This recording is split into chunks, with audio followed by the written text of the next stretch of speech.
अस्सलाम वालेकुम dear students. आज के लेक्चर में हम बात करेंगे about Doppler's effect. Relativistic Doppler effect की हमने बात करनी है आज के लेक्चर में। तो सबसे पहले जो है वो हम इसकी स्टेटमेंट देखेंगे। उसके बाद हम इसका कुछ हिस्टोरिकल बैकग्राउंड और साथ में एग्जांपल्स के साथ साथ हम इसको एक्सप्लेन भी करेंगे। ठीक है, तो सबसे पहले हम इसको स्टार्ट करेंगे इसके इंट्रोडक्शन के साथ। सो डॉपलर्स इफ़ेक्ट क्या होता है? बेसिकली इसकी जो स्टेटमेंट है थ्योरेटिकल, वो क्या है हमारे पास यहाँ से स्टार्ट होती है। The apparent change in the frequency of waves due to relative motion between the source and observer is called Doppler's effect. यानी कि अपेरेंट, ये क्या होता है? The apparent change in the frequency of waves, यानी कि वेव्स की frequency के अंदर जो चेंज आती है, किस वजह से? Due to relative motion between source and the observer, किसी भी सोर्स और ऑब्जर्वर के दरमियान रिलेटिव मोशन की वजह से। ठीक है, अब सोर्स क्या हो सकता है यहाँ पे? अब सोर्स कोई भी वो चीज़ हो सकती है जहाँ से जो है वो वेव्स की फॉर्म में कोई भी वॉइस क्रिएट हो रही होती है, कोई भी वॉइस जनरेट हो रही होती है। ठीक है, अब उस सोर्स के लिहाज से या फिर किसी ऑब्जर्वर के लिहाज से वो सोर्स उसकी तरफ या उससे दूर अगर जा रहा है तो उसको हम कहेंगे कि वो दोनों एक दूसरे में क्या है? रिलेटिव मोशन में है। ठीक है, तो इस तरह के सोर्स और ऑब्जर्वर के दरमियान जो जो उनकी जो वेव्स की फ्रीक्वेंसी के अंदर जो पेरेंट चेंज आती है, उसको हम क्या नाम देते हैं? डॉपलर्स इफेक्ट का नाम देते हैं। ठीक है, उसके बाद है this effect is applicable on sound waves, light waves and all other electromagnetic waves. ये जो इफेक्ट है ये किन किन चीज़ों के ऊपर इसको हम अप्लाई कर सकते हैं? साउंड वेव्स के ऊपर कर सकते हैं, अभी मैंने बताया। ठीक है, लाइट वेव्स के ऊपर भी यही फिनोमेना यूज़ होता है, और इसी तरह हमारे पास जितने भी ईएम वेव्स है या फिर इलेक्ट्रोमैग्नेटिक वेव्स हैं, उन सब के ऊपर भी कौन सा इफ़ेक्ट अप्लाई होता है? डॉपलर्स इफ़ेक्ट ही अप्लाई होता है। ठीक है, तो ये था इसका थोड़ा सा इंट्रोडक्शन स्टेटमेंट। अब बात करते हैं इसके हिस्टोरिकल बैकग्राउंड की। ठीक है, तो हिस्टोरिकल बैकग्राउंड में क्या है हमारे पास? This effect was first studied by Austrian physicist Christian Doppler who described this phenomena in 1842। यानी कि 1842 में हमारे पास एक ऑस्ट्रियन फिजिस्ट थे, उनका नाम था क्रिश्चियन डॉपलर। उन्होंने ये हमें दिया था 1842 के अंदर। उसके बाद अगर हम बात करें एग्जांपल्स की, तो एग्जांपल्स क्या है हमारे पास? यहाँ से उसको हम स्टार्ट करेंगे। The pitch of whistle of an engine coming towards the platform appears to become higher to an observer standing on the platform। अब आपको पता है कि कोई भी जो ट्रेन है, जब वो प्लेटफॉर्म की तरफ आ रही होती है तो वो जो क्या करते हैं, अपना हार्न बजाती है। ठीक है, अब जैसे जैसे वो जो ट्रेन है वो प्लेटफॉर्म के करीब आती जाएगी, वैसे वैसे उसके जो हार्न का जो साउंड होगा, इंटेंसिटी होगी, वो क्या होती हो जाएगी? इंक्रीज होता जाएगी। हमें उसकी ज़्यादा बुलंद आवाज़ सुनाई देती अगर हम उस प्लेटफॉर्म के ऊपर खड़े उस ट्रेन को देख रहे हैं। ठीक है, एक तो इसकी एग्जांपल ये हो सकती है। ठीक है, आगे देखें। The pitch of whistle of an engine going away from the platform appears to become lower to an observer standing on the platform. और इसी तरह से अगर किसी भी प्लेटफॉर्म के ऊपर अगर कोई ऑब्जर्वर खड़ा हुआ उस ट्रेन को देख रहा है, और इस केस में वो जो ट्रेन है वो क्या हो रही है? उस प्लेटफॉर्म से दूर जा रही है, तो तब जो वो अपना जो विसल बजा रही होगी, अपना जो हॉर्न दे रही होगी ट्रेन, उसकी जो इंटेंसिटी या उसकी जो हमारे पास जो आवाज़ होगी वो क्या होती जाएगी? ऐसा ऐसा कम होती जाएगी, यानी कि उसमें डिक्रीज़ आएगा। तो ये भी हमारे पास जो फिनोमेना है, यानी कि पास आने का फिनोमेना या दूर जाने का फिनोमेना, दोनों में को ही हम किसका नाम देते हैं? डॉपलर्स इफ़ेक्ट का नाम देते हैं। ठीक है, उसके बाद डिफरेंट केसेस की हम बात करेंगे। ठीक है, इसके ऊपर कुछ केसेस लगते हैं, वो कौन कौन से हो सकते हैं? स्टार्ट करते हैं हम यहाँ से। Consider a source of sound S at rest emits sound waves having wavelength lambda. फर्ज कर लेते हैं कोई भी हमारे पास एक सोर्स ऑफ साउंड है, ठीक है, जिसको हमने एस का नाम दिया है। ठीक है, वो क्या है? रेस्ट की हालत में, और कुछ साउंड वेव्स एमिट करता है जिनकी जो वेवलेंथ है वो क्या है? लैम्डा है। आगे देखें। Let v is the speed of sound for a stationary observer. फर्ज कर लेते हैं कि जो वी क्या है, ये हमारे पास एक स्पीड ऑफ साउंड है फॉर अ स्टेशनरी ऑब्जर्वर, यानी कि किसी भी स्टेशनरी ऑब्जर्वर के लिए। Then the number of waves received by observer in 1 second is given by. तब हमारे पास जो नंबर ऑफ वेव्स हैं 1 सेकंड के अंदर, वो हमारे पास कौन सी हैं? वो उसको हम नाम दे सकते हैं f is equal to v over lambda. Wave equation हमारे पास होती है v is equal to f lambda, वहीं से हमें ये जो इक्वेशन मिली है f is equal to v over lambda. इसको हमने क्या देना इक्वेशन नंबर 1 के अंदर 1, और ये जो हमने नेक्स्ट जो है वो कुछ केसेस को डिस्कस करना है, उसमें जो है वो हर केस के ऊपर क्या लगेगी, ये इक्वेशन लगेगी, ठीक है। सो अब हम बात करते हैं सबसे पहले फर्स्ट केस की। तो हमारे पास जो फर्स्ट केस है वो क्या है, when an observer moves towards stationary source. अब क्या है, वो जो सोर्स ऑफ साउंड है ना वो स्टेशनरी है, अपनी जगह पे साकन है, जबकि जो ऑब्जर्वर है ना वो उस सोर्स की तरफ क्या कर रहा है, मूव कर रहा है। ये है हमारे पास केस नंबर 1, ठीक है। स्टार्ट करते हैं यहाँ से। Let an observer A moves towards the source with velocity mu naught. कोई भी एक ऑब्जर्वर ए है वो सोर्स ऑफ साउंड की तरफ मूव करता है और उसकी जो वेलोसिटी है वो है हमारे पास mu naught. Then the relative velocity of the waves and observer is v plus mu naught. तो जो रिलेटिव वेलोसिटी होगी उन वेव्स की और ऑब्जर्वर की वो क्या होगी, हमारे पास वी प्लस म्यू नॉट। अब वे की जो है वो ये वेलोसिटी है वेव्स की, साउंड वेव्स की, और म्यू नॉट जो है वो ऑब्जर्वर की वेलोसिटी है, ठीक है। जैसा कि उसको जो है वो यहाँ पे इस में दिया हुआ है, ठीक है। अब ये देखें ये सोर्स है, ये अपनी रेस्ट में हालत में मौजूद है, जो ऑब्जर्वर है वो इसकी तरफ मूव कर रहा है, ठीक है।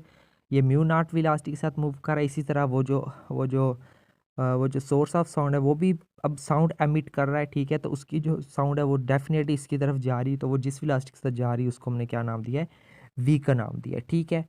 सो hence no number of waves received by observer in 1 second is given by। so इस ऑब्जर्वर को 1 सेकंड के अंदर जितनी नंबर ऑफ वेव्स मिली हैं वो हमारे पास किसके बराबर होगा, जो क्वेश्चन नंबर 1 में हमारे पास फार्मूला था उसी फार्मूले के मुताबिक हम उसको लिख सकते हैं, f A is equal to v plus mu naught over lambda. अब यहाँ पे ये जो एफ ए है ये क्या है, हमारे पास फर्स्ट ए ऑब्जर्वर के लिए ए ऑब्जर्वर की फ्रीक्वेंसी है, ठीक है। यहाँ पे म्यू प्लस म्यू नॉट क्यों है, क्योंकि ऊपर जो हमने जो इक्वेशन नंबर 1 डिस्कस की थी यहाँ पे इसमें देखे वी था वो जस्ट एक थी। अब यहाँ पे क्योंकि ऑब्जर्वर सोर्स दोनों है हमारे पास, तो इसलिए हम उनकी वेलोसिटी को कंबाइन करके लिखेंगे, ठीक है स्टूडेंट। तो यहाँ से जो है वो हम जानते हैं कि जो लैम्डा है वो बराबर होता है वी ओवर एफ के। तो इसके नीचे लैम्डा आ रहा है तो उसकी जगह पे हमने जो है वो वी ओवर एफ पुट कर दिया, रेसिप्रोकल फॉर्म में है तो उसको सीधा करके लिखेंगे तो हमें ये टर्म मिल जाएगी। इसको हम क्या देते हैं इक्वेशन नंबर 2। अब हम जानते हैं कि कोई सा अगर सेम डिजिट है वो मल्टीप्लाई भी हो रहा है और डिवाइड भी हो रहा है, सॉरी उस सेम डिजिट के जो है वो ऊपर यानी कि कोई चीज़ ऐड होके उसी टर्म के ऊपर जो है वो डिवाइड हो रही है, तो वो क्या हो जाएगा हमारे पास, वो उसकी वैल्यू हमारे पास कम हो जाएगी, ठीक है। तो इस तरह से जो है वो ये जो हमारे पास जो v plus mu naught over v है ये क्या है हमारे पास हमेशा ग्रेटर देन 1 आता है, ठीक है। तो यहाँ से जो है वो हमें हमें जो है वो फ्रीक्वेंसी क्या मिलती है, f a will be greater than 1, sorry f. So hence the apparent frequency moves away from the stationary source, ठीक है। ये है इसका रिजल्ट। उसके बाद हम बात करते हैं केस नंबर 2 की।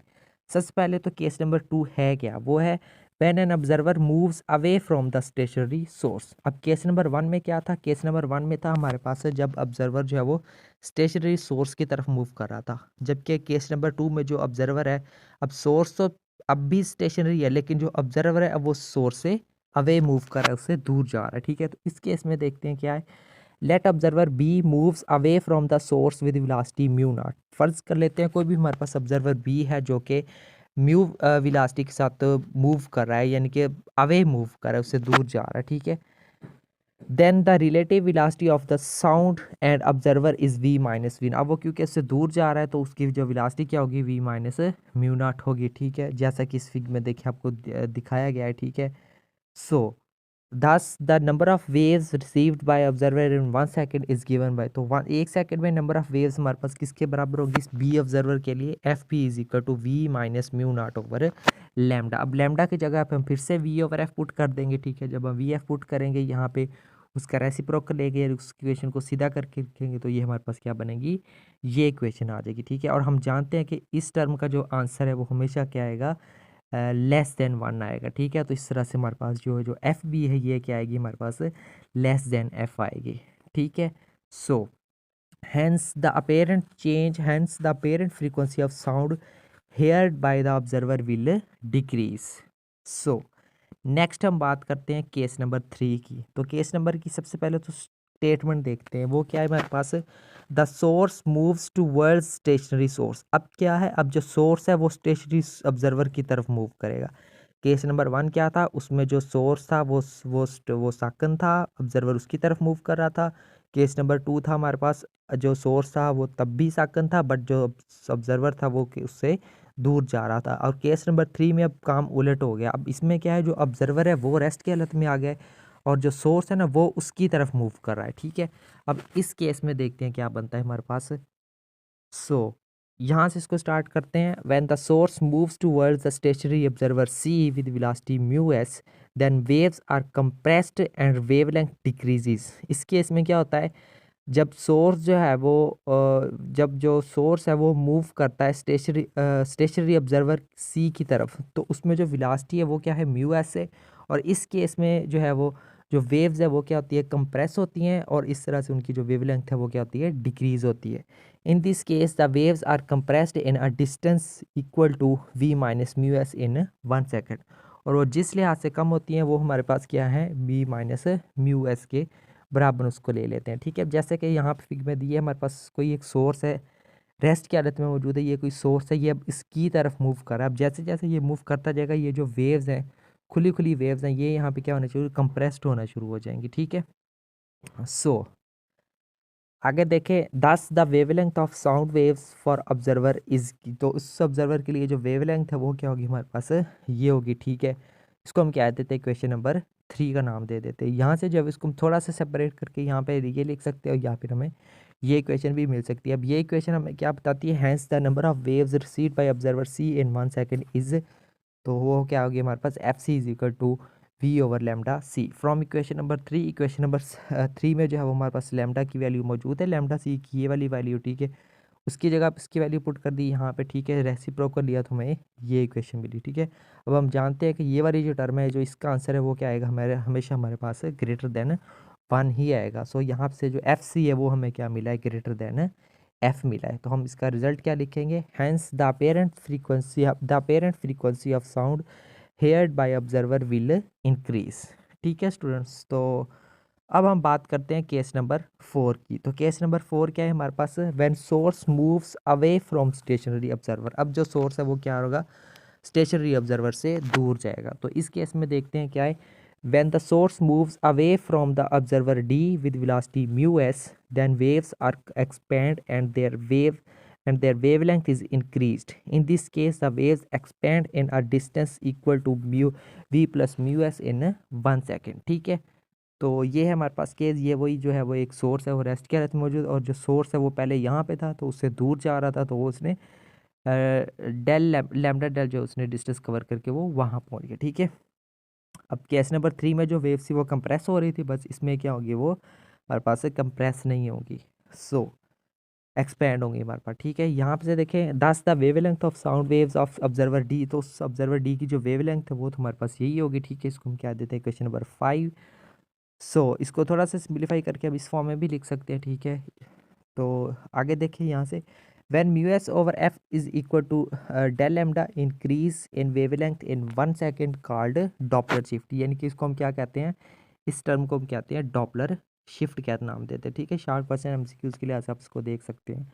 सो thus the number of waves received by observer d in 1 second is given by, तो 1 सेकंड में नंबर ऑफ वेव्स जो है वो रिसीव्ड बाय ऑब्जर्वर डी वो क्या होगी हमारे पास, f d is equal to v over lambda d होगी। From equation number 5, equation number 5 में जो है वो हमारे पास लेमडा डी की ये वाली वैल्यू पड़ी हुई है। ठीक है, उसको जो है वो उठा के यहाँ पे पुट कर देना, पुट कर दी। ठीक है, डबल बटा आ रहा है तो उसका जो है वो रेसिप्रोकल लिया तो हमें ये मिला। अब ये वाली जो टर्म है इसका जो आंसर है वो हमेशा क्या आएगा हमारे पास, लेस देन 1 आता है। ठीक है, सो यहाँ से जो है वो हमें एफ डी क्या मिलेगा, लेस देन एफ मिलेगा। सो हम इसका रिजल्ट क्या ले सकते हैं, hence the parent frequency of sound will decrease. ठीक है स्टूडेंट, तो इसी के साथ जो है वो आज का हमारा लेक्चर क्या हुआ, ख़त्म हुआ। ठीक है, तो उम्मीद करता हूँ आपको अच्छे तरीके के साथ सारे केसेस की समझ आई होगी। ठीक है, बड़ा बड़ा ब्रीफली और बड़ा डीपली यहाँ पे जो है वो आपको 1 बाय 1 स्टेप में आपको थ्योरी की समझ आ गई होगी, कैलकुलेशन की समझ आ गई होगी। ठीक है, और उसको जो है वो साथ में हमने इसको अच्छे से एक्सप्लेन भी किया है।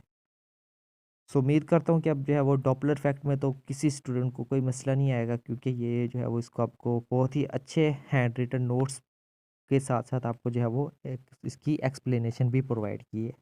तो ये था हमारा आज का लेक्चर, जिसमें हमने डॉपलर्स इफ़ेक्ट को बड़ा डीपली डिस्कस किया है। सो मिलते हैं नेक्स्ट लेक्चर में किसी और टॉपिक के साथ। तब तक के लिए टेक केयर एंड अल्लाह हाफ़िज़।